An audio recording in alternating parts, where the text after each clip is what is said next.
आज हम एक ऐसी त्रासदी पर बात कर रहे हैं जो पूरी दुनिया को हिलाकर रख रही है। यह त्रासदी है गाजा में हुए इजरायली हमलों की, जिसमें फिलिस्तीनी नागरिकों की तादाद 50,000 के पार पहुंच चुकी है। इन हमलों की परिणाम स्वरूप 15,000 से अधिक बच्चे अपनी जान गंवा चुके हैं।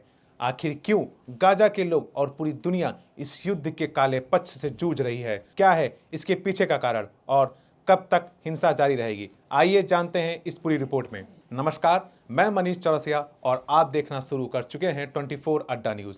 गाजा का इलाका जो कभी फल फूल रहा था, आज एक भूतिया नगरी में तब्दील हो चुका है। इजराइल के हमलों ने जिस तरह से फिलिस्तीनियों की संख्या बढ़ रही है, वह एक गहरे संकट को जन्म दे रही है। संयुक्त राष्ट्र ने पहले भी चेतावनी दी थी कि इस युद्ध से मानवाधिकारों का उल्लंघन हो रहा है और अत्यधिक नागरिक हताहत हो रहे हैं। लेकिन अब यह संख्या इतने अधिक स्तर पर पहुंच चुकी है कि इसको नकारा नहीं जा सकता।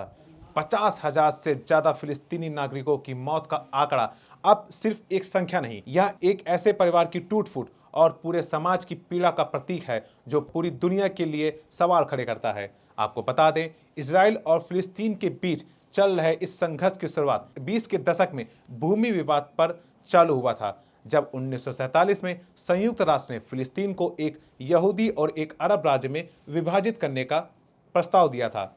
लेकिन अरब देशों ने इस प्रस्ताव का विरोध किया। 1948 में इजराइल के गठन के बाद अरब देशों और इजराइल के बीच पहला युद्ध हुआ, जिसके परिणाम स्वरूप इजराइल ने अधिक भूमि पर कब्जा कर लिया।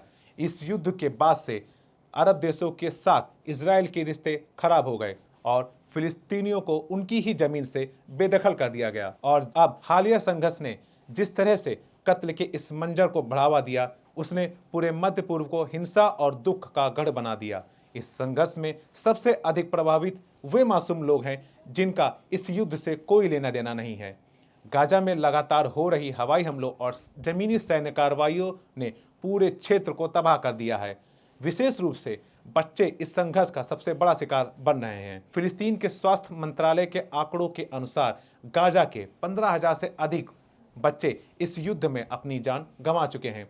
कई मेडिकल रिपोर्ट्स में यह बताया गया कि अस्पताल में बच्चों की इलाज की जगह नहीं बची है। डॉक्टर अपनी जान की परवाह किए बिना युद्धग्रस्त इलाकों में रहकर अब इलाज करने की कोशिश कर रहे हैं, लेकिन संसाधनों की कमी और लगातार हो रहे हवाई हमलों ने इस काम को और मुश्किल बना दिया है। गाजा के इस भयानक संकट पर फिलिस्तीनी नेताओं और इजरायली अधिकारियों के बीच बातचीत का कोई ठोस हल निकलता हुआ नहीं दिख रहा है। कई देशों ने इजरायल के हमलों के खिलाफ सार्वजनिक प्रदर्शन किए, जबकि कई देशों ने संघर्ष विराम की अपील की है। इस पूरी स्थिति के बीच सबसे बड़ी चुनौती यह है, युद्ध को रोकने के लिए कोई ठोस कदम कब उठाया जाएगा। क्या गाजा के लोग इसी तरह अपनों की जिंदगी गंवाते रहेंगे या फिर उनकी जिंदगी में कोई नया सूरज निकलेगा? इस तरह की तमाम रिपोर्ट और खबरों को देखने के लिए अभी सब्सक्राइब करें 24 अड्डा न्यूज़।